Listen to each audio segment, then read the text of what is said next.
with the National Transportation Safety Board. The NTSB is an independent federal agency charged by Congress with investigating every civil aviation accident in the United States and significant accidents in other modes of transportation. Our mission, and it's our mission here while we're on scene, is to determine how this happened, why it happened, and what safety improvements are needed to prevent it from ever happening again. Before I begin, on behalf of the NTSB, I'd like to extend our deepest condolences to those who lost loved ones in this tragic event. This was a terrible tragedy, and I cannot imagine what the families are going through right now. And so our hearts go out to each and every one of you. I'd also like to take a moment to thank our partners. First and foremost, the U.S. Coast Guard. I'd also like to thank the Santa Barbara Sheriff's Office, the Ventura Fire Department, and a host of law enforcement and local officials that have helped with the rescue and recovery operations.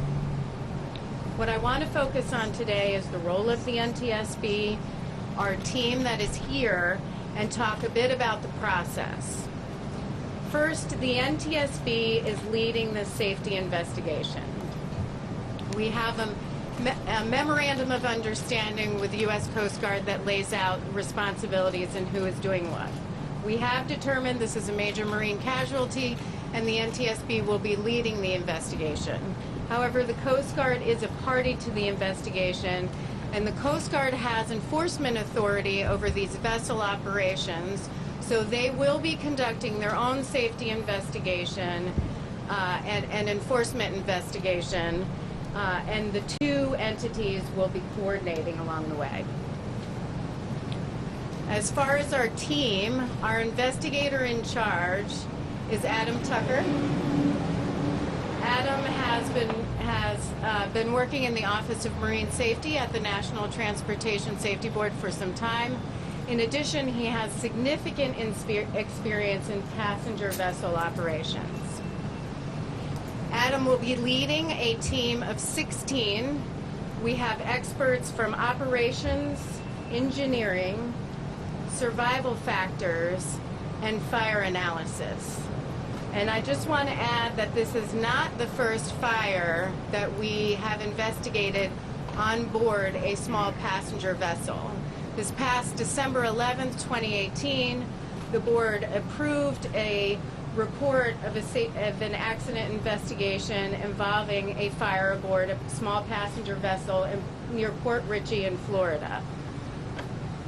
Additional information on that can be found through our website where the report is posted. In addition to the investigators, we have three staff from our family assistance team that is working with the response community to provide the families with the resources and the information that they need. As far as our process, the NTSB arrived on scene at 10 a.m. today, Pacific Daylight Time. We immediately received a very thorough briefing from the U.S. Coast Guard, where we began to get a lay of the land, and then we began to organize our thoughts around the investigation and our process. Tonight, we will have an organizational meeting where we will likely establish parties to the investigation. Parties mean individuals that have technical expertise that help us obtain the factual information that we need in order to conduct our safety investigation. In addition to that, we will likely form investigative groups. These are smaller groups that will drill down on specific aspects of the investigation. We've also begun to identify witnesses and others that we would like to interview and document the types of materials that we need to obtain as part of the investigation. We expect to be on scene about 7 to 10 days. During that time, our investigators will be collecting the perishable evidence. We will not be determining the cause of the fire while on scene. That comes later in the investigative process. Nor will we speculate on the cause. However, we will provide factual information as it becomes available. So I'd like to direct everyone to monitor our Twitter feed at NTSB_newsroom, where we will be posting when we will have the daily press briefings. In addition to that, we are asking the public for some help. We are asking for photos, videos, or any other information that you think will help us in the safety investigation. Please email us at witness@ntsb.gov. That's witness@ntsb.gov. With that, I'm going to take a couple of questions. Please raise your hand. I'll call on you, and then give me your name and your affiliation. Mark, what they love here tonight. Talk about painting a picture of how your routine will start with the water No, we won't. The question is, how will we begin? Will we wait until the boat or the vessel comes out of the water? No, our investigation has already begun. We've already begun having discussions, like I said, with our fantastic partners, the U.S. Coast Guard and others. We've begun to obtain factual information and documents. We've reached out to develop a list of people that we would like to interview. And as I said, the investigation actually began before we even arrived on scene. It's just we try not to arrive while rescue and recovery is ongoing. Yes. Yes. I want to ask you two quick questions. First of all, and I think you're looking at what you can say. I'll go through that question later. But can you tell us generally what key questions you want to see answered in this investigation?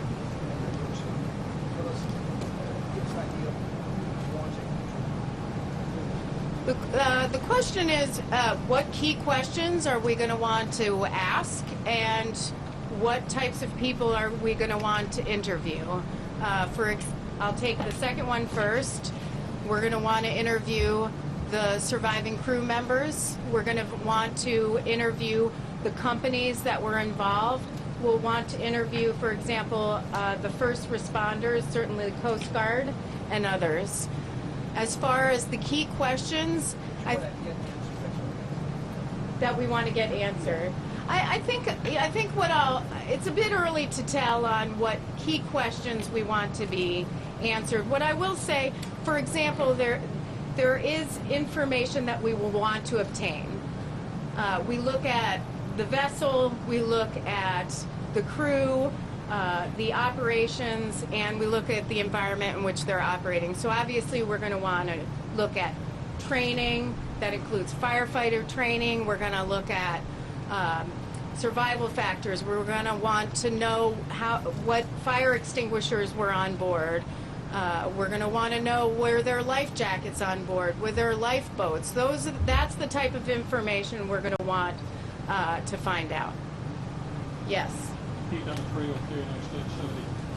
In the intel dump you've gotten so far, have you talked with any of the dive teams, or have people talked to the dive team, those who've seen what's on the boat, get the physical layout of what happened to it, any photographs they may have taken? Has any of that material come to your people so far? The question is, have we talked to the dive teams and have we received information? I think I'm going to ask Adam to talk about that. To answer your question, no, we have not spoken to any of the dive teams. From what I understand, they're still in an active recovery right now. Right. And while they're and just to add to that, while they're in recovery mode, that's not something we want to interfere with. That's the first priority is rescue and recovery. Our investigation is always second. But we will be doing that along the way at some point. Yes. So based on what you know so far, How confident are you that you'll ultimately be able to come up with a cause of this fire? I am 100% confident that our investigators will determine the cause of this fire, why it occurred, how it occurred, and what is needed to prevent it from happening again. Absolutely. Yes. From our experience for prior transportation disasters, how long would it take to have the results of your investigation? How long will it take for the results of the investigation? It typically takes between 12 and 24 months to get a final report. What I will tell you is that we issue a preliminary report within about 10 days of the accident, in this case the fire, and in between that time, we have many times issued urgent safety recommendations when we feel that there is a safety concern that needs to be addressed. So that's something we can and have done in the past, and we don't wait for the end to do that.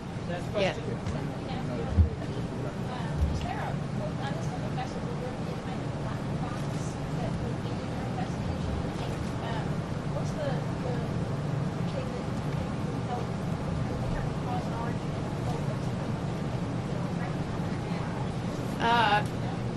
The question is there a black box? Regarding the black box, there is no requirement for a vessel of that size to have a black box on board. Furthermore, we have not been informed that the vessel was fitted voluntarily with a black box.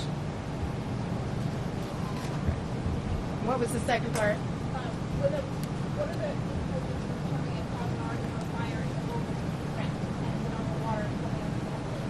Well, we have a great deal of experience when there is wreckage in determining what happened, and that can come through interviews, other information that we obtain. So I have full confidence that we'll be able to determine what happened regardless of the structure.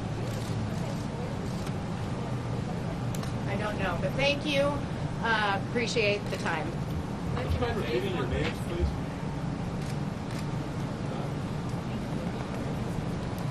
The next 2 days, we'll be doing daily press conferences as long as the information. We'll be trying to do daily press. We'll be doing daily press conferences for at least for the next 2 days.